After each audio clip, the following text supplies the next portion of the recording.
Break के बाद आपका स्वागत है। आप देख रहे हैं आवाज ओवरड्राइव।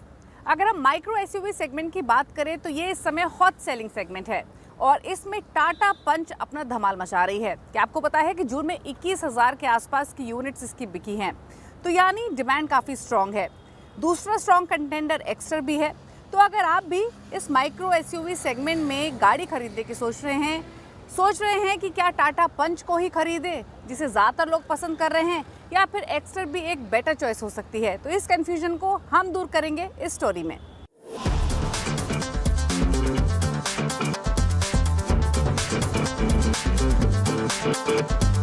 पिछले 8-10 महीनों में micro SUV segment hot selling segment रहा है। अगर इस सेगमेंट की दो पॉपुलर गाड़ियों की बात करें और उनके सेल्स नंबर्स आप देखेंगे तो पिछले एक साल में ट्रिमेंडस ग्रोथ देखने को मिली है। टाटा पंच बेस्ट सेलिंग है इस सेगमेंट में, जिसने जून में 21,000 से ज्यादा यूनिट्स टाटा मोटर्स ने पंच की बेची हैं। सिमिलरली अगर आप पिछले साल से कंपेयर करेंगे तो टाटा पंच की सेल्स में more than 100% of growth company ने रिपोर्ट की है। दूसरी तरफ है Hyundai एक्स्टर, जो कि सेकंड बेस्ट सेलर है। Hyundai ने एक्स्टर की जून में 8,100 से ज्यादा यूनिट्स बेची हैं, जो कि पिछले साल जुलाई में 5,000 यूनिट्स हुआ करती थी। दोनों ही गाड़ियां सेगमेंट एक ही है लेकिन काफी अलग है, फिर चाहे फीचर्स की बात हो, परफॉर्मेंस की बात हो या फिर डिजायरेबिलिटी की बात हो, अलग अलग कंज्यूमर्स को केटर करती हैं। तो आज हम इन दोनों बेस्ट सेलर्स को लेकर आए हैं ये समझने के लिए, कंफ्यूजन दूर करने के लिए कि इन दोनों में से आपके लिए कौन सी बेटर सूटेड है। Hyundai ने रिसेंटली यानी मार्च में एक्स्टर के रिफ्रेश्ड वर्जन को यानी फेस लिफ्टेड वर्जन को लॉन्च किया। वहीं टाटा ने साल की शुरुआत में यानी जनवरी में पंच के फेस लिफ्टेड वर्जन को लेकर आई। हालांकि पंच की इस सेगमेंट में स्ट्रॉन्ग ग्रिप रही है लंबे समय से, लेकिन दोनों ही गाड़ियों में नोटिसेबल अपडेट्स किए गए हैं। कंपैरिजन पहले के मुकाबले ज्यादा रेलेवेंट हो गया है ताकि ये समझ सकें कि कौन सी गाड़ी कस्टमर्स को क्या ऑफर कर रही है। शुरुआत इसीलिए डिमेंशंस के साथ करते हैं। बात करते हैं पहले पंच की। पंच की लेंथ लगभग 3.8 मीटर्स की है, विड्थ 1.7 मीटर्स की है, हाइट है 1.6 मीटर्स की। वहीं व्हील बेस आपको 2.4 मीटर्स का मिल रहा है और बूट स्पेस है 366 लीटर्स का। वहीं अगर एक्स्ट्रा की बात करें तो यहाँ भी लेंथ आपको स्लाइटली कम मिलती है पंच के मुकाबले, बट अराउंड 3.8 मीटर्स ही है। विड्थ 1.7 मीटर्स की ही अगेन, हाइट भी आपको सिमिलरली 1.6 मीटर्स की मिलती है। व्हील बेस भी क्लोजर टू पंच ही है which is around 2.4 meters. Boot space 391 litres का है। यानी अगर डिमेंशंस को कंपेयर करेंगे तो पंच एक्स्टर के मुकाबले स्लाइटली लॉन्गर और वाइडर है, वही एक्स्टर पंच के मुकाबले टॉलर है। साथ ही आपको हायर व्हील साइज और लार्ज बूट स्पेस मिलता है एक्स्टर में ओवर पंच। यानी सिंपल टर्म्स में समझना चाहें तो एक्स्टर आपको ज़्यादा वर्टिकल स्पेस और लगेज रूम ऑफर करती है, वहीं पंच आपके लिए लेकर आती है एक वाइडर स्टांस। बात करें एक्सटीरियर्स की तो एक्सटीरियर या फिर लुक एंड फील जो होता है वो काफ़ी सब्जेक्टिव चॉइस होती है, काफ़ी पर्सनल चॉइस होती है, तो उसमें ज़्यादा डाइवर्ज नहीं करते हैं। लेकिन अगर ओवरऑल रोड प्रेजेंस या फील की बात करेंगे तो एक्स्टर जहां एक तरफ काफ़ी सोफिस्टिकेटेड एलिगेंट लुक ऑफर करती है, वहीं टाटा पंच एक्स्टर के मुकाबले ज़्यादा रग्ड एक बॉक्सी प्रोपोर्शन के साथ आती है। ज़्यादा एसयूविश फील आपको पंच में मिलती है। इंटीरियर फीचर्स की बात करें तो पंच फेसलिफ्ट में आपको बड़ा 10.2 इंच का टच स्क्रीन मिलता है, जो कि wireless Android auto Apple CarPlay को सपोर्ट करता है। डिजिटल इंस्ट्रूमेंट क्लस्टर का साइज 7 इंच का है। टच बेस्ड क्लाइमेट कंट्रोल्स मिलते हैं, रेयर एसी वेंट्स हैं, एम्बिएंट लाइटिंग के साथ कनेक्टेड कार टैग तो मिलता ही है, साथ ही मिलता है auto dimming IRVM। Face lifted punch में 360 डिग्री कैमरा का भी सेटअप दिया गया है। वहीं एक्स्टर फेस लिफ्टेड वर्जन में आपको fresh dual tone navy blue and grey theme दिखती है। सेमी फैब्रिक बेज सीट अपॉलिस्ट्री है, नया फ्लैट बॉटम स्टीयरिंग व्हील है। इसमें आपको स्मॉलर साइज का टच स्क्रीन मिलता है जो कि 8 इंच का है। 8 इंच का ही डिजिटल ड्राइवर डिस्प्ले मौजूद है। क्रूज कंट्रोल के अलावा wireless charging, automatic climate control और एक इंटीग्रेटेड डैश कैम मिलता है। डैश कैम आपको पंच में नहीं मिलेगा, लेकिन पंच में है 360 डिग्री कैमरा, जो कि एक्स्टर में मिसिंग है। अगर कुछ और फीचर्स की बात करें और दोनों ही गाड़ियों के टॉप ट्रिम्स कंपेयर करें तो एक्सटीरियर पॉइंट ऑफ व्यू से दोनों ही गाड़ियों में ऑटोमेटिक हेडलैम्प्स मिलते हैं। दोनों ही गाड़ियों में LED DRLs मिल रहे हैं। वहीं जो टेल लैम्प्स हैं वो एक्स्टर में LED हैं, वहीं पंच में कनेक्टेड हैं। यानी ओवरऑल कंपेयर करें तो इन टर्म्स ऑफ फीचर्स पंच की जो फीचर लिस्ट है वो एक्स्टर के मुकाबले ज़्यादा एक्सटेंसिव है अगर आप दोनों ही गाड़ियों के टॉप स्पेक वेरिएंट्स कंपेयर करें। सेफ्टी की बात करें तो दोनों ही गाड़ियों में आपको डिसेंट सेफ्टी किट मिलती है। दोनों में आपको 6 एयरबैग्स मिल रहे हैं, हिल होल्ड असिस्ट है, रेयर पार्किंग सेंसर्स है, ESC है। कुछ और फीचर्स देखें तो टाटा पंच में आपको डेफिनेटली 360 डिग्री कैमरा मिल रहा है, वहीं आपको एक्स्ट्रा में डैश कैम मिल रहा है अगर 360 डिग्री कैमरा नहीं है, जो कि अभी हमने फीचर लिस्ट के दौरान बताया भी।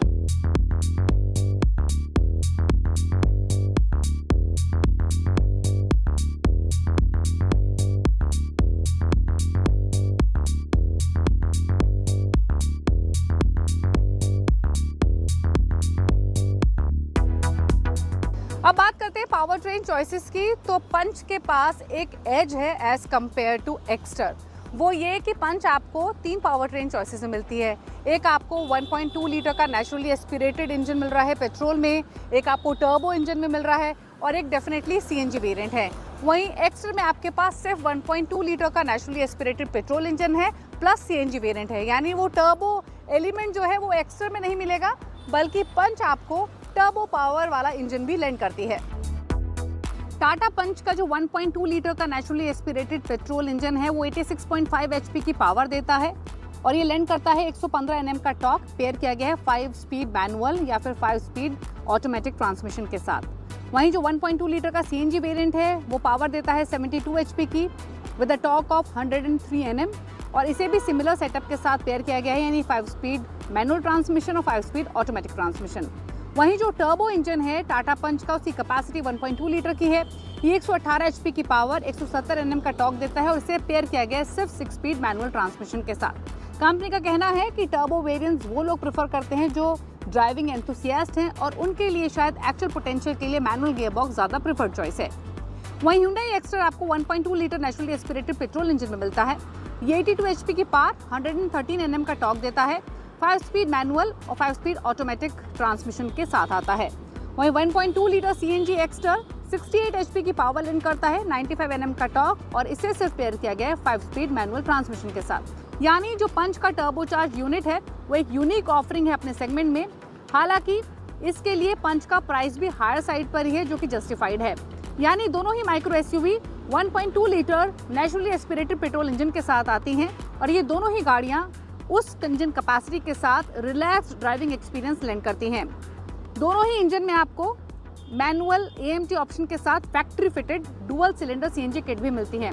हालांकि सिर्फ पंच एक ऐसी गाड़ी है दोनों में जो आपको CNG पावर ट्रेन के साथ ऑटोमेटिक गियरबॉक्स ऑफर कर रही है, यानी CNG बायर्स के लिए ज़्यादा कन्वीनियंट ऑप्शन आपको पंच में मिलता है। अब बात करते हैं ड्राइव मोड्स की और बाकी ड्राइविंग फीचर्स की। तो टाटा पंच में आपको इको और सिटी 2 ड्राइव मोड्स मिलते हैं, एक्स्ट्रा में ड्राइव मोड्स मौजूद नहीं हैं। पैडल शिफ्टर्स दोनों ही गाड़ियों में AMT गियरबॉक्स के साथ दिए गए हैं। वहीं आइडल स्टार्ट स्टॉप का फंक्शन आपको पंच में मिलता है, बल्कि ये एक्स्ट्रा में मौजूद नहीं है, ऑल्दो दोनों में ही क्रूज कंट्रोल आपको मिलता है। CNG टैंक सेटअप की बात करें तो दोनों ही गाड़ियों में आपको डुअल सिलेंडर का चॉइस मिलता है। ड्राइविंग एक्सपीरियंस की बात करें तो पंच में आपको 3 सिलेंडर यूनिट मिलती है, जिसकी वजह से जो टाटा का 1.2 लीटर है वो थोड़ा सा रफ और आइडल एमिट करता है। कुछ वाइब्रेशंस भी आपको केबिन में सुनाई देती हैं। हालांकि जैसे ही आप इस गाड़ी को लेकर आगे बढ़ते हैं तो ये स्मूथ हो जाता है और उस समय आपको उतनी शिकायत नहीं होती है, ऑल्दो इनिशियली थोड़ा सा इंजन लाउडर महसूस होता है।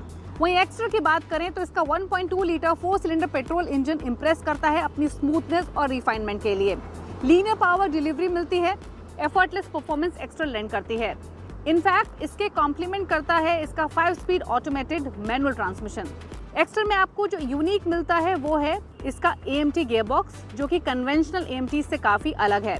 अब सवाल यह है कि दोनों में से कौन सी प्रेफर्ड चॉइस हो सकती है। तो Hyundai एक्स्टर एक नाइस लुकिंग माइक्रो SUV है जो आपको प्रॉपर SUV का फील देती है अपने डिज़ाइन से, थोड़ी प्रीमियम भी लगती है अंदर से और डेली कम्यूट के हिसाब से डिसेंट फीचर लिस्ट भी हैं। लेकिन अगर आप प्रीमियम फीलिंग सिटी कम्यूटर को प्रेफर कर रहे हैं तो एक्स्टर एक अच्छा ऑप्शन हो सकता है। लेकिन अगर आपको स्लीकर टफर लुकिंग डिज़ाइन चाहिए, बेटर फीचर लिस्ट चाहिए, एक्साइटिंग परफॉर्मेंस चाहिए तो डेफिनेटली टाटा पंच आपके पास एक अच्छा ऑप्शन हो सकता है, स्पेशली टर्बो पेट्रोल वेरिएंट के साथ। उसे आप कंसिडर कर सकते हैं।